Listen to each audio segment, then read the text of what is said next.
Okay, now, simplifying the expression.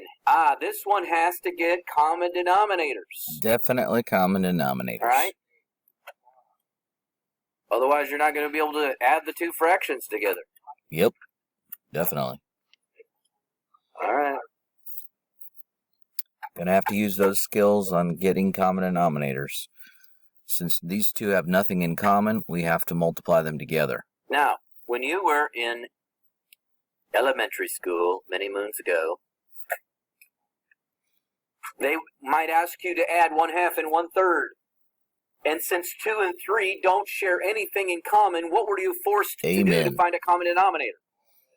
You had to multiply them together, right? Amen. And so obviously you multiplied this one by 3 to the top and bottom, and this one by 2 to the top and the bottom. Preach it, Brother Staley. 1 minus sine x and cosine x don't share anything in common. Nope. Therefore, you must multiply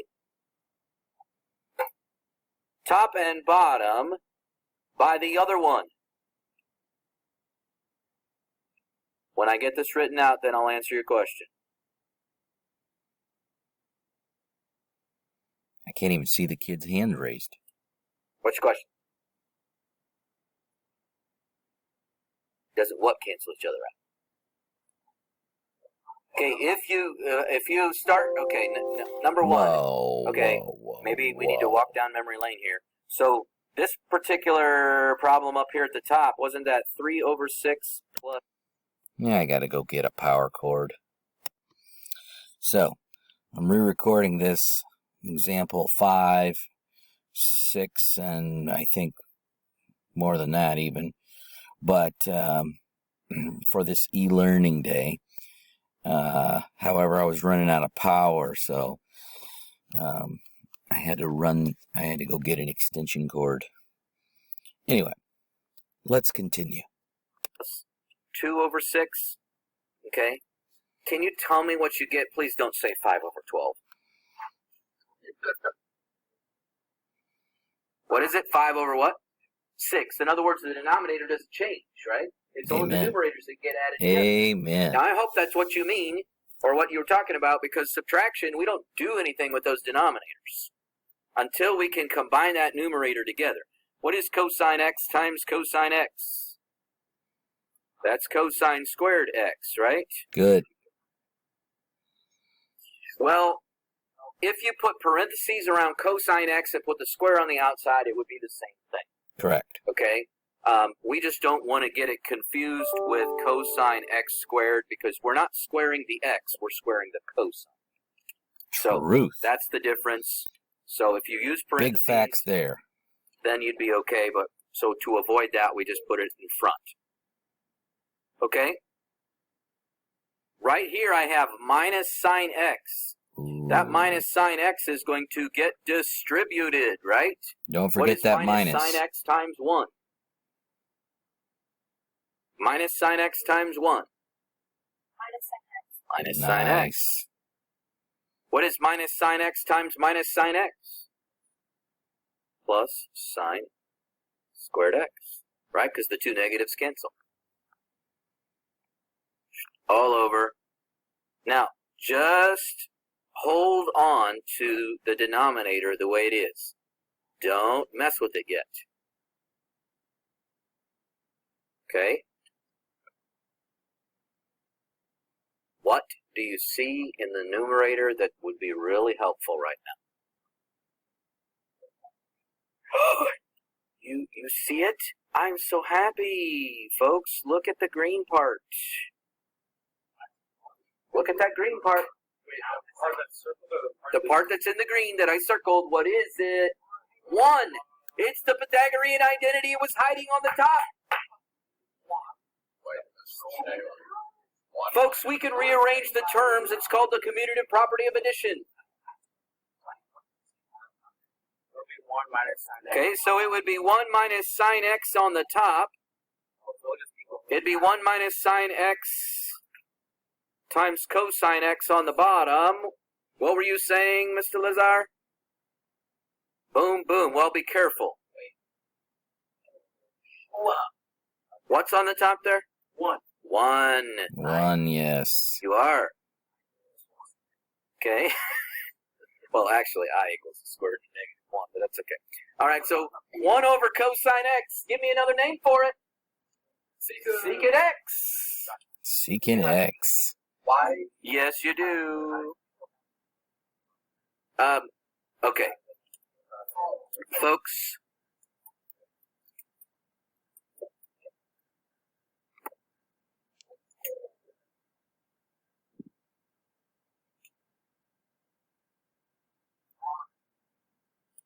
Some people do not realize that when you cancel all the factors, either from the numerator or the denominator, 1 will be there. Okay, you can't forget about 1. Nope. Okay? 1's a good guy. He's a great guy. Yep. Don't forget about 1. That's right. Okay? I need you to work on the rest of those homework problems. I think we need to, I'll look and I'll change it. I'll change the problems because we didn't get to example 6. Folks, we'll continue working on this tomorrow. We'll continue working on it today. Okay, find all the values of x in the interval. Specifically, they've chosen 0 to 2 pi, so that's once around the circle. Okay, normally he comes over here for advisory, so he just shifted his stuff. What are we talking about? Some kid in advisory. Gone, okay? My fault. Okay, folks, this is an equation. Okay, now we're entering the world of equations.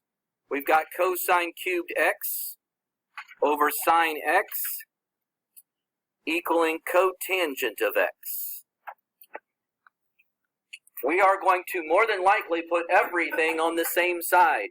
Is there anything we could replace cotangent with? What could we replace that with? We could do 1 over tangent, but because the other side has cosines and sines, I think it would be better to change it into something else. Cosine x over sine x. Yeah, there we go. That's better. Now, how are we going to get that thing to move to the same side as the other stuff? Subtract. We're going to subtract it, aren't we? Yes, we are. Okay. So, here, I'll try to zoom out for those of you copying things down here. Which would he ever So we're going to have cosine cubed x, and then you can ask your question here in a second, minus cosine x over sine x equals 0. Are you with me so far? Okay. Do you see something common that you can pull out of these? Do you see a common thing that you can pull out? Cosine x over sine x.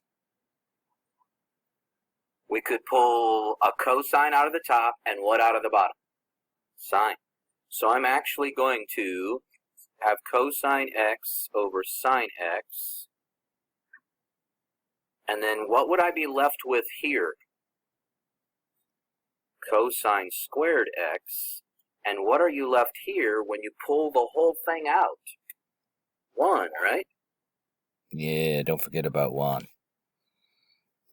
So far, are we looking okay? Now, all I'm doing is using my algebra skills. What can we substitute for this? Look back at your Pythagorean identity. Yeah, that Pythagorean identity helps. That's sine squared.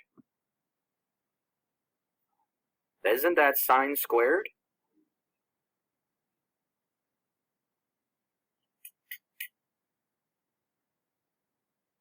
Now,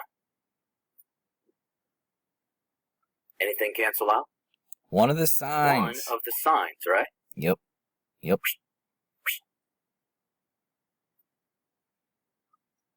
Cosine x times sine x equals 0.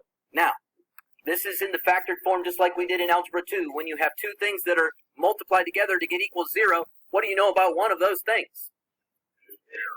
One of them has to be 0. So we set them both equal to 0 and solve, and we will continue tomorrow. Oh, man. Now I have to go find the other one. This is it. Okay.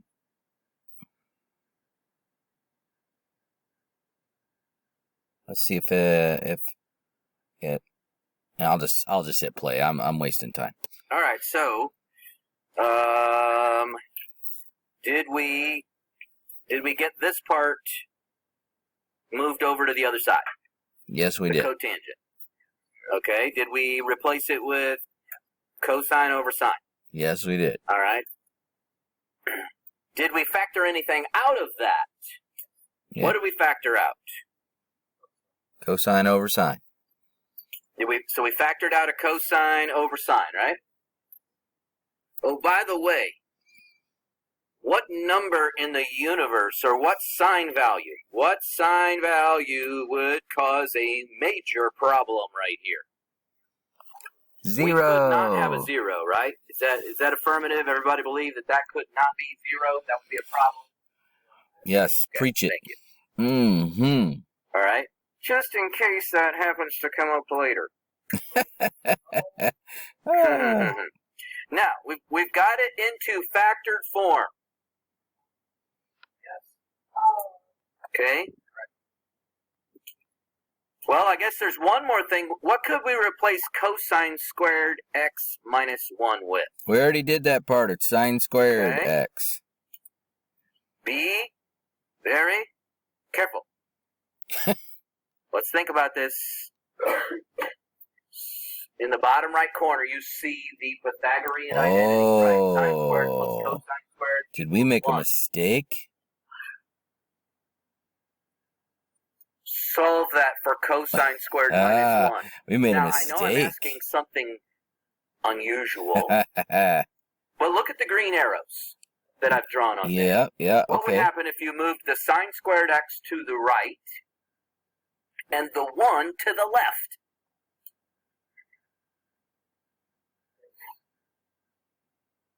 Well, you would subtract the sine squared, right? So what would it be on the right side? It would be negative sine squared. Here, I'll try to do it in a different color. Let's go purple. So if we brought that to the other side, we'd have negative sine squared x. If we brought the 1 to the other side, what would we have? Cosine squared x minus 1. You'd have cosine squared minus 1. Oops, where'd that go? Cosine squared x minus 1. So, when I asked you to replace cosine squared minus 1, several of you jumped on sine squared x. Including me in the right. last part of the video. I know, and I accidentally made a mistake yesterday, and I caught myself during my 6th period class. Oh, my goodness. apologies. Yes, should apologize. That's embarrassing. Thank you. So what should I replace that cosine squared x minus 1 with? Oh, negative sine squared x. Yeah, that's better. So that's the part. Well, now remember that, and that's a good question. Do we still have things that cancel out? Remember, this is right here, negative 1 times sine squared x. So that negative 1 is just another product, or another factor. So yes, we will still lose one of our signs. Yep. But then, that means we'll have negative cosine x sine x equals 0. Okay. And what will we do to both sides of the equation if we feel like it? Divide by negative 1. Okay. Well, you've got, like I said, you've got a negative 1, you got one of the sine x's left, and then you got a cosine x. So, I don't care which way you put it. Was I about to swear? Oh my goodness. What happens when we divide by negative 1? Surely I was going to say shoot. We get 0, even though we already had 0. At the right side of the screen, you see that I wrote a times b equals 0. Back in Algebra 2, we asked you this question. If a times b equals 0, what do you know about either a or b? One of them has to be 0. And that idea carried us to solving equations. So we could set up 2 equations, cosine x equals 0 or sine x equals 0. Why is that one crossed off? Yes, question.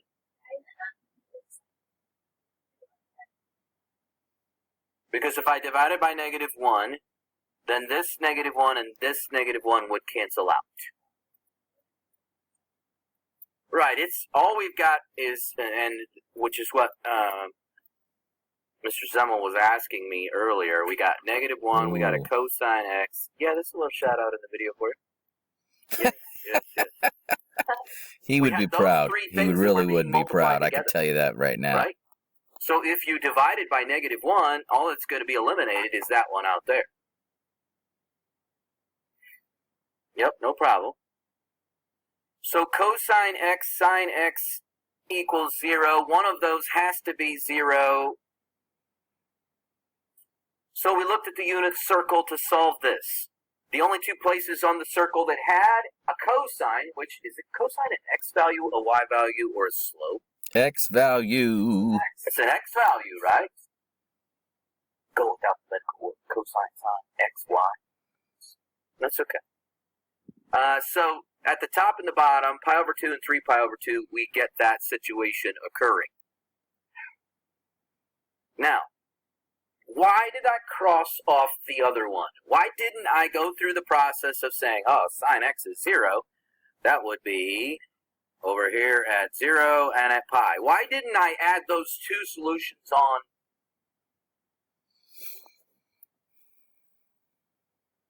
How did I just get rid of it?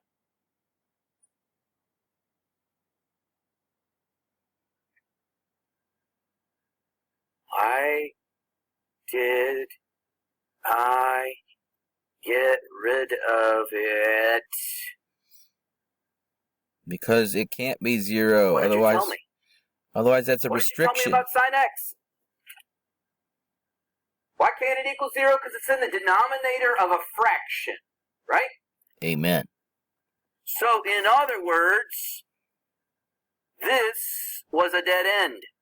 Yep, dead end. You gained no new solutions out of that factor. Nothing. Sometimes it really do be like that. Amen.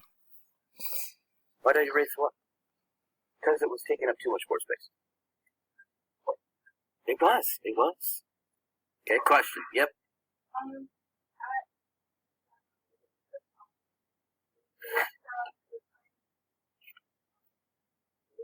Yep.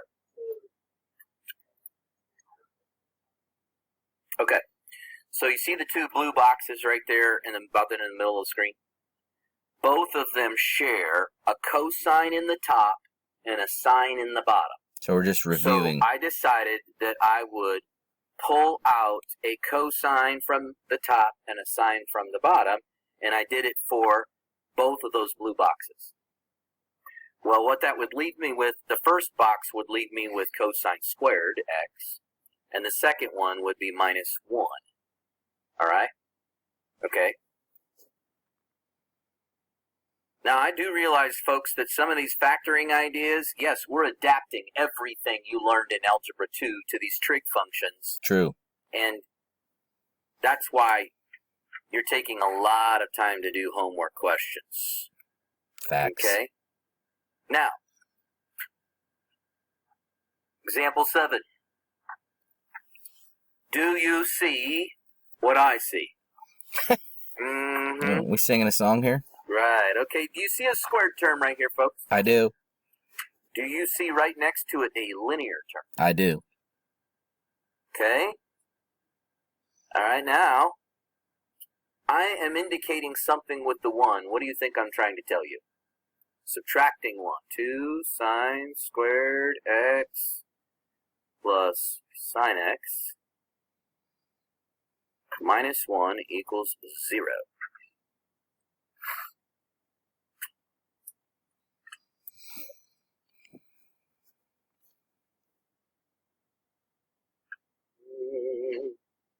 Hold on for a brief. If this question were in Algebra 2, you would have seen it like this. X squared plus, or 2x squared plus x minus 1 equals 0. That's what you would have seen back in Algebra 2. Yep. So what would you have done then? Factor it. You would have factored it, wouldn't you? Okay. What would you have broken it into? 2x and 1x. You're looking for two things that multiply together to give you -1.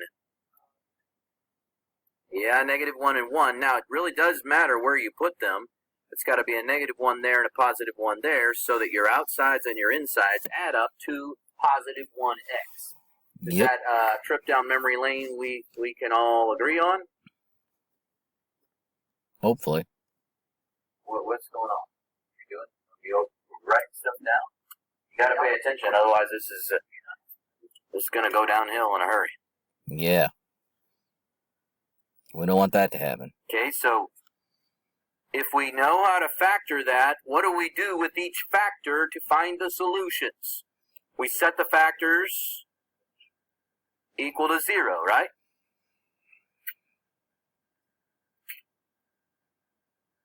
And then we would solve them. So what would you get from the first one? You'd get 1/2, right?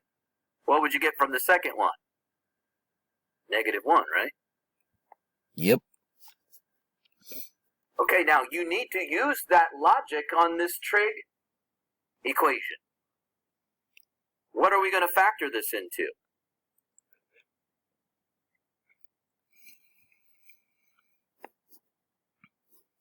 Come on, what are we going to break the first one up into?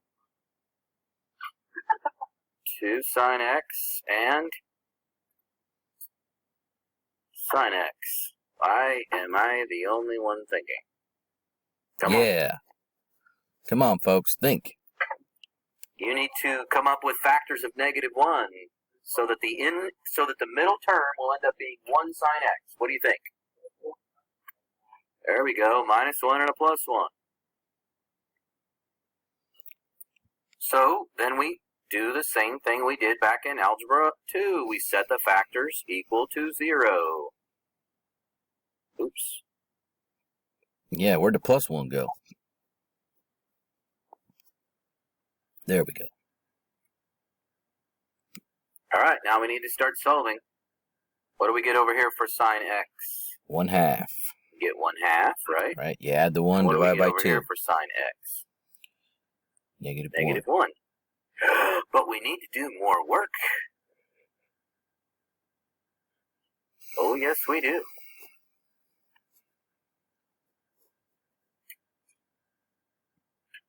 Is sine an x value, a y value, or a slope? Y value. It's a y value, right? Yep. So the y value is +1/2.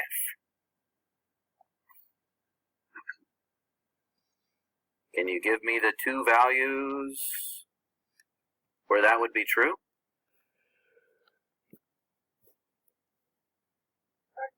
Folks, I need 2 angle measurements on the circle. Don't be throwing x's and y's and slopes at me. Okay? Don't be throwing degrees. Throw me radians. That's right. Give me radians. Or give me depth. 5/6, yes, that's your 30 degree. And 5π/6. All right, Thank you cool. very much. Good job. Appreciate that.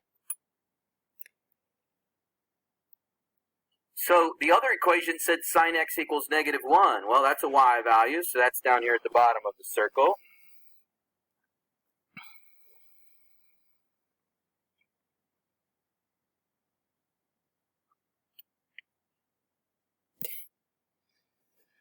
So what's at the bottom? Down there's the y value -1. What's the angle? 3π/2. So we just added a third solution. Thank you very much.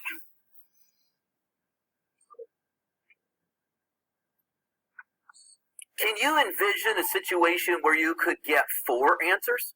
Nope. Well, the first one gave me 2. Yeah, that's funny. What if the other one was a different line? What if the other one, was down here at like -3/2 or something like that, and it crossed? You could get 2 solutions from a different equation. Yeah, we could. Factor. So you have seen a situation a few minutes ago where you got an equation that was a complete dead end. Nothing came out of one of those factors. I have seen factors where you get something like this. Sine x equals -2. Is that going to give you any factor or any solutions? No. If you get a factor like that? No, that'll be another dead end. No, that'll be a dead end too.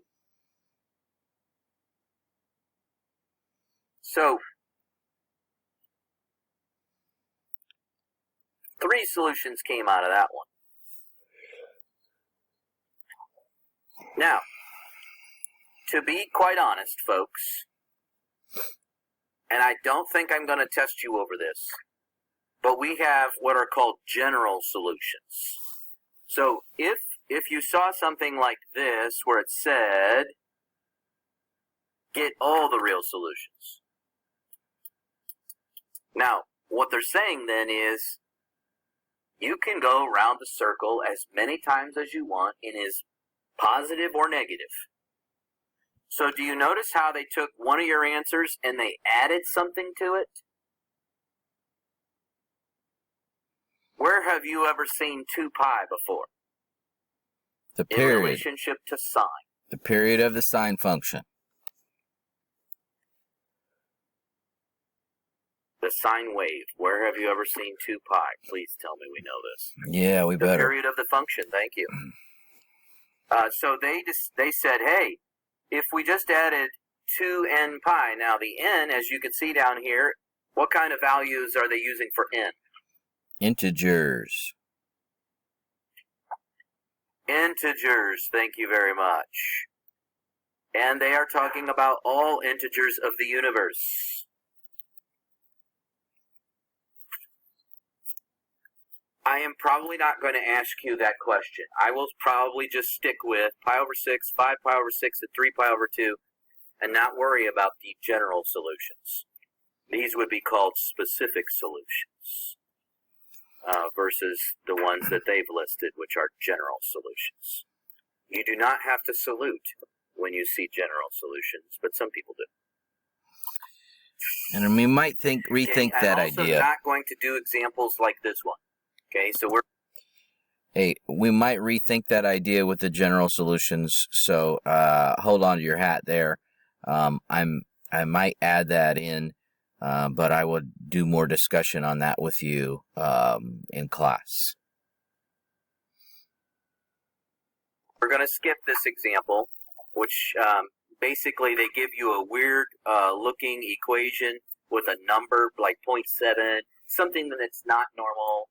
Not a radical 2 over 2 or anything like that. They're showing you that you'd have to use a graphing calculator to find the answers, and they would be weird decimals. Okay? So we're not going to do that question. But you guys probably had some questions from homework that you wanted to go over. Is that true? Let's see if we can find some questions. All right. Any of these? Yes? 27 through 55, anything in there? Yeah. 47, here, I'll just circle them and I'll come back to the ones that, let's see, I left myself a lot of space. 47, right? And then 49. Okay, Miss Lauria. 31. And then you said 43. Okay. Anybody else? Maybe I should just ask. Anybody else on this page got ones? And then I'll move it. Yes. 33. You tried them, but you couldn't figure out what they were asking. That kid didn't try. Yes. 55. Well, that's not in my group right here. Anything else in this group? All right. Let me go on to the next. So you said 43. Somebody said 43. Is that right? Okay. Somebody said 55, 41, 51. That's got to be enough.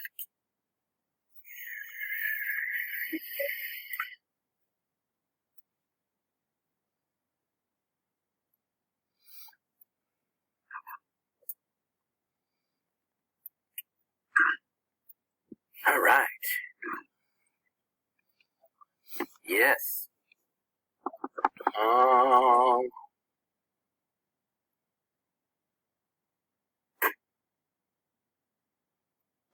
pulled a tangent x out of that? What would I be left with?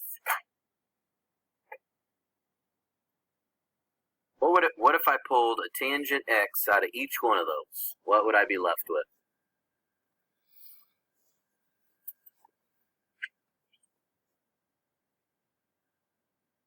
Folks, it's coming out of the numerator, so what's left? 1 over cosecant squared x plus 1 over secant squared x. Now that may have been a trick you didn't think about, because a lot of times we're looking to immediately substitute stuff in. Okay, and I could show it to you that way if you want to talk about substituting stuff in. In fact, I should probably do this. No, this is I a should good. erase this and use my No, you. I don't know. No, it was a good way to do it. Stop. I hope he doesn't go down a mess of substituting all that other crap in. Well, let's see. He better do what he just did, because that was a good way to go. Don't want to work for me. Yep, work for me. Come on. Okay. Get your writing tool there. Alright, so let's try this again. So we had tan x on the outside and 1 over okay, that's good. That's good. Squared x plus 1 over secant squared x. Okay. What can you replace that with? That's a tricky one. Close. You're getting warm. That is plain old sine squared x, folks. In other words, if you do the reciprocal of the reciprocal. Now, folks, that's a weird thought. The reciprocal of the reciprocal. Like if I gave you the number 5 and I asked you for its reciprocal, that would be 1 over 5. But then if I ask you for the reciprocal of 1/5, I would expect you to go back to 5. So we're talking, that's what I'm referring to in this video. The reciprocal of 1 over cosecant squared is back to sine squared, the original. Right? If you take the reciprocal of the reciprocal, you get back to the beginning.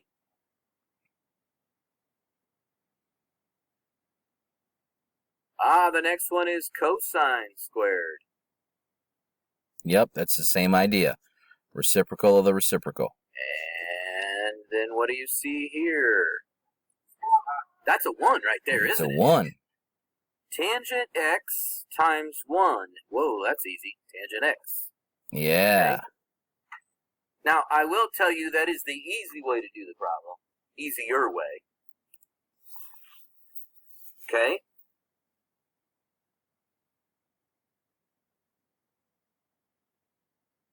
Now, what if I had done it a different way? What if I had said, okay, I got tangent x divided by cosecant squared x plus tangent x divided by secant squared x. Where's he going with this? This is probably more likely what some of you did, and then you probably replaced that with sine over cosine, right? Okay?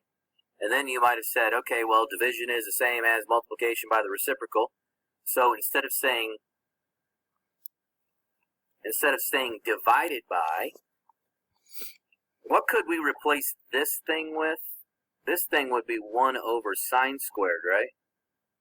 So if we multiply by the reciprocal, wouldn't that become sine squared x over 1? Yeah. Division is the same as multiplying by the reciprocal. It's kind of looking ugly. And then over here you'd have this sine x over cosine x. And then, of course, what is this? This is 1 over cosine squared x. But if you divide by that and you changed it to multiplication, what would it be multiplication by? Cosine squared x. Cosine squared x. Okay, so I can see people doing it like this and then saying to themselves, okay, what cancels out? What cancels out? Or I mean, now, some of you might see this. Hey, look, they both have a sine x, cosine x. Couldn't I factor that out? I meant sine x If you over did factor cosine that x. out, what would you be left with? I'll circle it with green. What would you be left with if you pulled the sine x, cosine x out? And I meant sine x over cosine x. You'd be left with sine squared x plus cosine squared x, which is also known as 1. That's another way to look at it, because you would get back to tangent. The other way looked nicer. If you try to put that together, and you get sine cubed x over over cosine ugly. x. Ugly. Okay.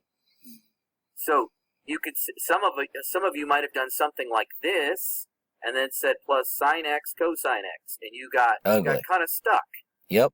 You're like, man, that's a lot of stuff. That wouldn't be a direction I would want you to head, because you're doing more steps. So sometimes factoring things out would be better. Yep. Okay, than doing something like this. I'll save a picture of that, clear it out. All right. Let me jump down. Come on. Oh, it's got that. Let's go here. Oh, there. And then I can scroll down to 33. Draw tool back on. Okay. Now, combine the fractions and simplify to a multiple of a power of a basic trig function. Okay.